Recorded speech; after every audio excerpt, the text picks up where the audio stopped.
ഇന്ന് വലിയ ആഡിറ്റോറിയത്തിനകത്തൊക്കെ വലിയ പരിപാടിയാ. ഞാൻ ഈ അടുത്തൊരു പരിപാടി കണ്ടു, വല്ലാത്ത സങ്കടം തോന്നി.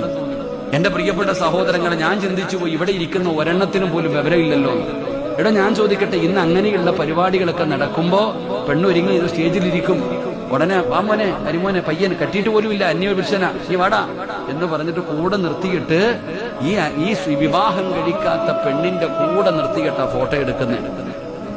വിവാഹം കഴിക്കാത്ത ഈ പെണ്ണിന്റെ കൂടെ ഒരു അന്യ പുരുഷനെ കയറ്റി നിർത്തിയിട്ട് വാപ്പയാ പറയുന്ന കേറുന്നില്ല, നിങ്ങളോട് പറയാ കേറുന്നില്ല, മോൾ അടുത്ത് നിൽക്ക്.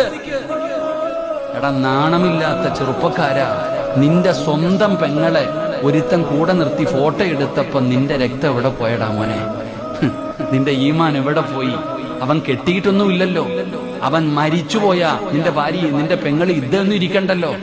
ആ അന്യ പെണ്ണാണ് നിന്റെ സഹോദരി.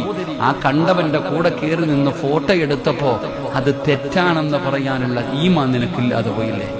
ഉമ്മയാ പറയുന്ന കയറി നിന്ന് വ്യഭിചരിക്കാൻ, വാപ്പയാ പറയുന്ന കയറി കെട്ടൊക്കെ പിന്നെ നിക്കാഹൊക്കെ ഏറ്റവും അവസാനം. ഇതെല്ലാം കഴിഞ്ഞിട്ട് അള്ളാഹു കാത്തിരക്ഷിക്കുമാറാകട്ടെ. വെള്ളം കുടിക്കും ഉമ്മമാരെ, വിടൂല്ല അല്ല നിന്നെയൊന്നും. നീ തലകുത്തിക്കിടന്ന് മരിക്കുന്ന കാലം വരെ സുജൂദ് ചെയ്താലും ഇതിന്റെ കണക്ക് പറയാതെ നിന്നെ ഒന്നും റബ്ബ് വിടൂല. ഞാൻ ഇത് പറയുമ്പോ എന്നെ കളിയാക്കും, പരിഹസിക്കും.